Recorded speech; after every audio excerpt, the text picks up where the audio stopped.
So today I'm going to be talking about, sounds really loud, about two-dimensional modeling of enzyme catalytic reactions. So the enzyme that I'm focusing on a bit more specifically is chloride dismutase, or CLD for short. And this is sort of a video that is generally describing what we're going to be focusing on here. So chloride dismutase is a heme-based protein, and it is responsible for converting. CLD is responsible for converting nitric oxide with a hydroxide, and it produces nitrous acid. So throughout this study, I have been looking at two different interatomic distances. One is from the, is it going to loop now? Ah, nice. Okay. Oh boy. Okay. So two different interatomic distances. One is from the iron in the porphyrin center, which is labeled in that kind of brownish color, to the nitrogen of the nitric oxide, and also from the oxygen in the hydroxide to that same nitrogen. And part of why this study sort of generally is important is that nitric oxide can be toxic in biological systems. However, converting it to nitrous acid and then the conjugate base, which is nitrite, that is used later by hemoglobin, which sort of helps travel oxygen around the body. So this is sort of a closer up look at what the different distances that we're taking a look at. So X and Y labeled here. I had a MATLAB script that models the catalytic reaction, and I was able to not only follow the different distances and sort of how they changed throughout the reaction, but also take a look at the eigenstates that it produced and the energies sort of related to it. This is a energy corresponding to the eigenstates equation that I have here. So N and M are quantum numbers for both degrees of freedom, M and N, which is sort of X and Y. And then,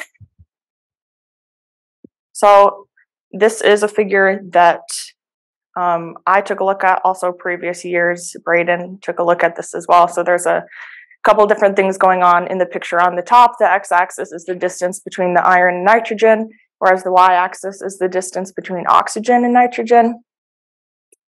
The dashed line here is the molecular dynamics trajectory.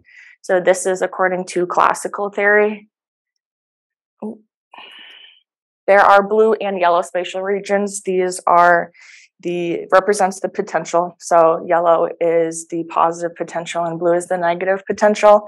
And then the solid line is a sort of quantum corrected version of the trajectory. So that is, it's not the same as the dashed line, but the dashed line is the classical theory, whereas the solid line is more quantum mechanics.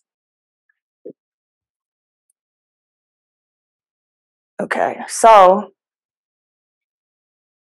got a video here. So these are the eigenstates. Again, I have that equation listed. So a couple things to point out here. Oh. Okay, you don't want to work. There we go. So looking at the figure on the left, there are no degenerates. So there's no eigenstates that have the same corresponding energies to them. And as the values of N and M, or as the eigenstates increase, the energy also increases. Now it's not a perfect representation of the equation that I have above. That equation is just more of a starting point. Then the video that's playing, it goes up to 40. Those are the 40 different eigenstates that we chose. And this figure was created by taking a look at the energies and everything on the video on the right. So again, as the eigenstates increase, there's going to be more of those positive and negative spots, and those represent the eigenstates themselves. Yep, I just said that.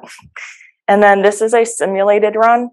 So this is an interesting situation going on. The video itself is 5 minutes long. The code took 5 hours to run, so I can't play the whole video. That would be the entire presentation, but I'll give you kind of a rundown of what's going on here. So although the time is increasing pretty rapidly, it goes up to 10,000. So we're not making a whole lot of progress at the pace that it's at. But even at 2 times speed, it takes 3 minutes. So we still don't really have time for that. But as it progresses, a couple different things to point out. The rings are sort of the probability of the species to exist there. So the general progression is going to be from the top left over to sort of the lower right. So that represents it converting from the reactants over to the products. The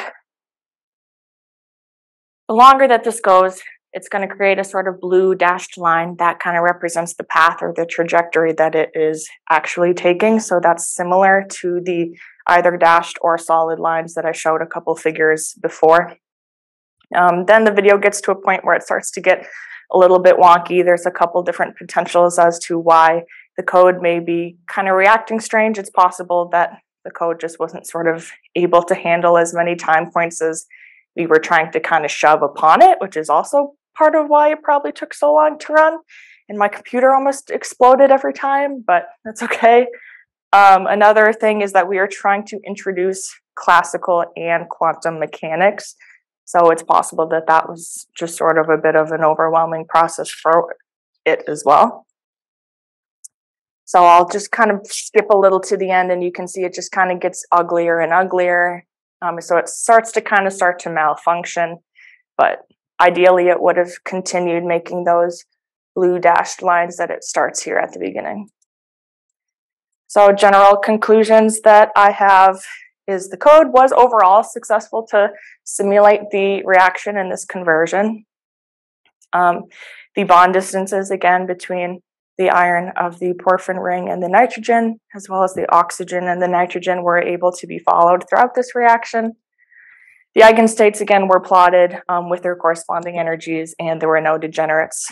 And it roughly follows the equation in the sense that as the eigenstates increase, the energy increases. Acknowledgements. Special thanks to Dimitri for all his support, also to Braden and Sibel. They did a lot of preceding work related to this project. So this is kind of a continuation of that. And then my sources.